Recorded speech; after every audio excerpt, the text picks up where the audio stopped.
여러분 안녕하세요. 오늘은 달력 그려볼 건데요. 얼마 전에 구입한 이 쉬밍케 물감 사용해서 달력을 그려볼 거예요. 지금 보시는 것처럼 한 장씩 이렇게 구성이 되어 있고요.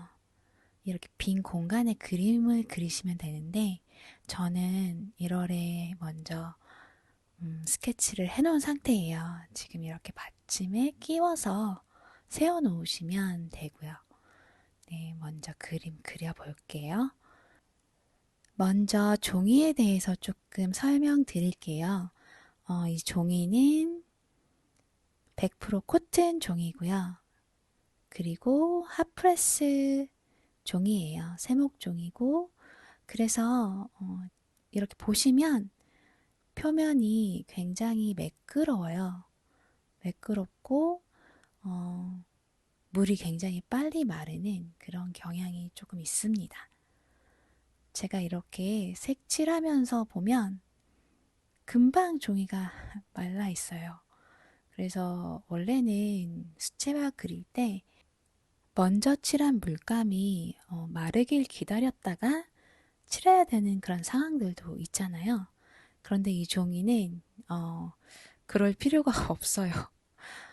되게 금방 마르기 때문에 이렇게 색칠을 하고 다시 보면 말라 있어요. 네, 굉장히 생각한 것보다 더 빨리 마르는 경향이 좀 있습니다. 어, 그래서 왜 테크닉을 쓰는 거는 조금 적당하지 않은 것 같고요. 지금 제가 그리는 것처럼 그냥 간단하게 네, 레이어 쌓는다고 생각하시면서 하시는 게 차라리 편할 것 같아요.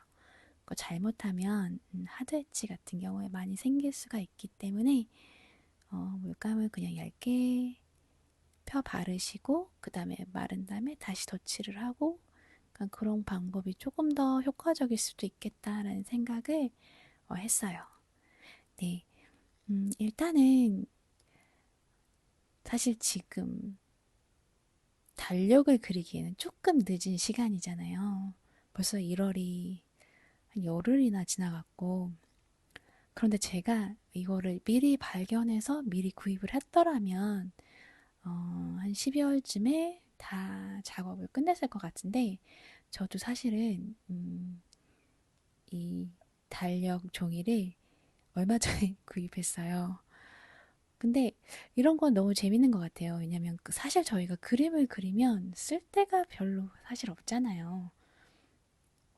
그냥 그림 그리고 마는 건데 이렇게 달력 같은 거나 이런 거 만드시면 내가 직접 만든 달력을 1년 내내 볼 수 있잖아요.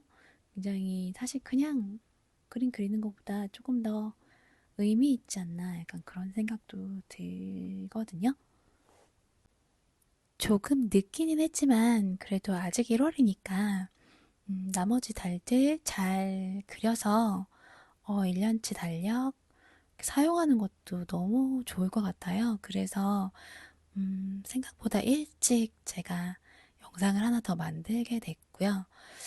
저 같은 경우에는 지금 이 달력을 아마존에서 구입을 했어요. 어떻게 그냥 보다가 우연히 눈에 띄어서 1월이 벌써 됐음에도 불구하고 그냥 구입을 했거든요.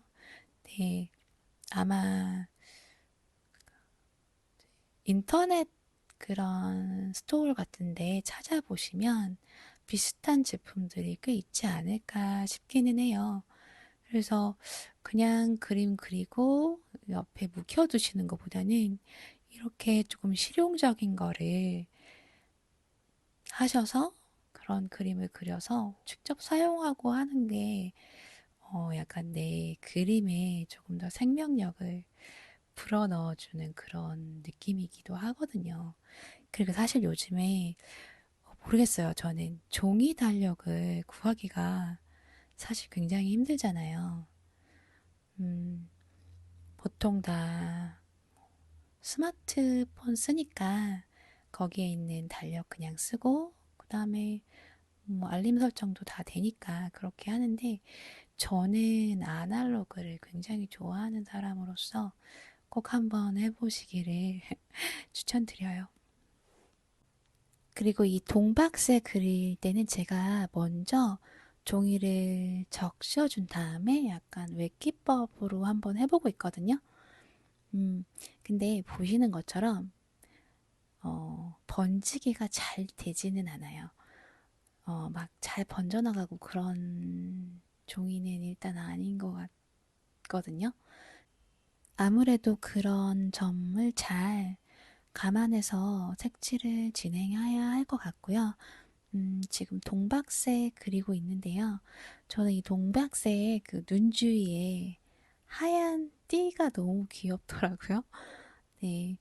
그래서 부리도 좀 칠해주시고, 안에 눈도 칠해주고, 어, 간단하게, 좀 심플하게 그림을 그리고 있어요. 왜냐면 일단 종이도 작고, 다 그려서 나중에 거치대에 올려놨을 때도 물을 많이 써서 조금 종이가 변형된 것보다는 이렇게 간단하게 그려서 종이 형태가 빳빳하게 있는 게 훨씬 더 잘 어울릴 것 같거든요. 이제 동백꽃 안에 추가 색칠 해줄 건데요. 꽃잎 안쪽으로 조금 더 진하게 칠해줘야 하는 부분들 조금 더 진하게 색 선명하게 덧칠 해줄게요. 저는 특히 이렇게 빨간색 동백꽃이 좋더라고요. 나이가 들어서 그런가 봐요. 네, 이렇게 동백꽃 표현해 주시고 그 다음에는 어, 잎사귀들의 잎맥이라든지 이런 거 조금만 더 추가해서 그림자 지는 부분, 잎맥 부분 이렇게 간단하게 마무리해 주시고요. 그리고 이제 남은 꽃받침 부분들도 조금 더 색칠해주고 꽃술 부분도 조금 음영지는 부분이랑 마무리 작업해주면 오늘 준비한 영상은 이제 마무리 단계거든요. 음, 어, 오늘은 조금 특별하게 달력 그려봤는데 어떠셨어요? 어, 정말 기회가 되시면 여러분만의 달력을 만들어서 사용해 보시는 건 정말 좋을 것 같아요. 네, 이렇게 오늘 달력 만들어 봤고요. 오늘도 영상 시청해 주셔서 감사합니다.